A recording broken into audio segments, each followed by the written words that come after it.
This channel is supported by Truefire. Truefire is an online Look, library. enough. You can get the Truefire All Access Pass for as cheap as they ever do it, the $99 thing. So just jump and do that if you're looking for the best price that you can get Truefire All Access for. I make this video not as someone who hates Boss, not as someone who doesn't really dig Boss for what they've done for the pedal world and what they still continue to represent, I think, for many of us guitarists, but because I think it's worth talking about. And I think 2025 has been a tough year for Boss, and I'm going to talk about it in this video. We're going to go through the year and maybe just a little bit before, because the Boss Gx10 came out in October 2024. If you look on the Gear News website, back then, you know, they were talking about the NanoCortex and the Kemper player, like, move over, this is like the next thing. I've got the Gx10 here. I bet that was the last time you heard about it, and I think Boss are really missing something when it comes to what they're doing at the moment. So I'm going to make a video about it. Maybe someone at Boss will watch it, or maybe everything's fine. Maybe it's just me.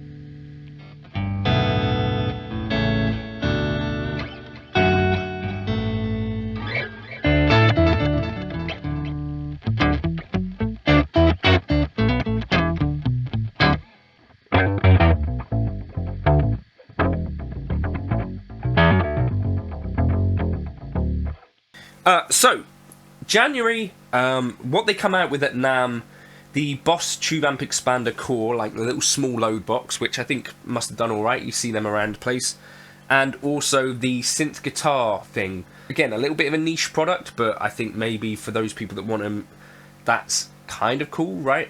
So I don't have any issue with any of their actual individual releases, to be fair. I think the main issue for me is around what they're doing to tell people like me and you about these things. So then, actually, May was the start of this saga. So I've missed something here. So May, they debuted this plug-in thing, which I thought, actually, to be fair, has some promise. Now, they debuted this called plug-in, and it featured, I think, 8 effects at the time that were kind of legendary Boss pedals. Now, the choices included here are basically 3 of the first pedals that Boss ever made, which is what makes them legendary. Not so much that they're pedals that have sold incredibly well, it's more that they're the first pedals. So that's the Spectrum, the OD1, and the Phaser. Now, the Spectrum in itself is just a one-band EQ, so not actually terribly useful. Maybe at the time it was, but at this point, you know, a one-band EQ is not really a thing, especially in a DAW, right? You're not jonesing for one of them. The other things included, though, were slow gear, SD1, DS1. If I put my glasses on, what else is there over there? Compressor sustainer, and the touch wah. So this I didn't really see anyone do any videos on particularly. I sort of just accidentally discovered this, and I thought, okay, what's the story here? And basically you needed a Roland Cloud membership to try out these things. So I signed up for a month. You can do a month free trial or something like that, and then beyond that it's actually quite expensive. You have to be on the top tier to get access to those plugins. They don't sell those plugins individually, so yeah, unless you're a producer who's using the Roland Cloud for the loads of other stuff that they do, like they got a really good 808, they've got all the synths in software form, loads of great stuff, DW drum kits, but unless you're that kind of person, like a professional producer, I don't really think the Roland Cloud is something that is touching sort of casual, semi-pro, even pro guitarists, particularly because it's like you have to be like producing every single day and really want some of these things, I think, to make much use of it. So that was plugin, which I guess should have been like a little bit of a red flag. At the time I was like, okay, there's some useful stuff here, but why is this costing, you know, why do I have to sign up for a subscription to actually get access to this stuff? There were some red flags there. I did a video on it and was kind of like, okay, do the plugins actually sound quite good? Yes. So there is a positive there. Then in July, they essentially released the Rotary Ensemble, which I think might be one of the best releases of the year in terms of, I've seen this like everywhere, and you know, very quickly up there as a definite, you know, seller in terms of, right, this is a rotary pedal doing something a bit new, people are digging it, I've seen it on that pedal show, etc. So I think that's one of the releases this year that they've done quite well. Then the next month after that, I believe, August, is where stuff really got real, right? So this is when they brought out the Plugout. Now I bought one of these before people had started doing some of the videos sort of slating it. So KDH and Rhett kind of jumped on this, and I think Rhett was given a unit to demo, but instead kind of talked about how they don't want subscription models. Now, Boss kind of said that this was a bit of a misunderstanding. Now, you do need a cloud membership to get in there and add, so they added another 8 models to it. So essentially you had like all that you had in the plugin, which was those 8 effects that we talked about earlier, but there was an additional 8 that you could get if you gave yourself a free, so Roland Cloud membership. It doesn't cost you, and then downloaded the app for this, and then you went through and added individually every single effect and downloaded it, installed it. Now, some people did kind of think, well, like myself, I thought, that's a little bit weird. Why isn't there just like a batch? Just give me all of the things now, because there's talk that they're going to add essentially paid upgrades, so like £10 a pop in January. The first 3 of those, I think one of them's going to be Dimension, etc. Someone suggested that this is like Skinner box behavior, where it's like, if you train this behavior, people will just use the app and buy these things anyway, because they've trained themselves to get that like dopamine reward or whatever. Now, I think this was a little bit of a bungle in terms of marketing, because, well, and maybe even just product in general. What I see Boss as is like an everyman utility pedal brand, and I think this is what they should lean into, to be honest. Like the Wazas thing, I think, has been hugely successful for them, because it's like, okay, we can upgrade these classics, but that the classics are still selling is, I think, what they should be doing more to kind of push this. I don't think that the guitar world is particularly receptive to the idea of ongoing payments and subscriptions yet, and I think that's part of why you saw a huge backlash to it. And it was a large backlash. I did my part to talk about it. Maybe some of you guys have even tried this pedal, which I think what got lost in quite a lot of this is that actually the pedal itself is pretty good. I don't mind the way it looks, and all of the effects in there, or you know, a lot of them, like the DD3, useful. The drives in it are really good, and I could see this format having great potential. But Boss, I think, have done the wrong thing with it. And essentially what I said was, well, what if you made available like more of the Boss catalogue, but the stuff that isn't readily available? There are Boss pedals out there, like the Slow Gear, which they did, but like the Roland, what's it called, Fender FRV Reverb, like there's a quite well renowned deluxe reverb pedal that Boss make.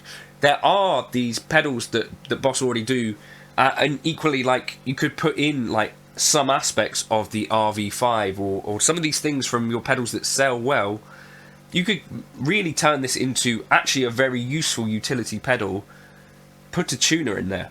Do you know what I mean? Like, I think they really missed the boat on this one, and caused, I think, quite a lot of backlash. Like in 2024, maybe the Kemper Player was one of the more hated things for that leveling upgrade. 2025, I think, the Plugout FX has to go kind of top of the list for the, like, missing the mark most heavily. But if you do try one in real life, I do think you will enjoy the experience overall, is my opinion on that. Then, so I think what saved the year for Boss, to be honest with you, is the XS1. So this comes out in September, and actually they've done an incredibly good job of this. And again, I think they should be doing more to push this. The Digitech drop has been the de facto, you know, drop tuner thing for, you know, a decade, a couple of decades. No, not a couple of decades, but a decade maybe.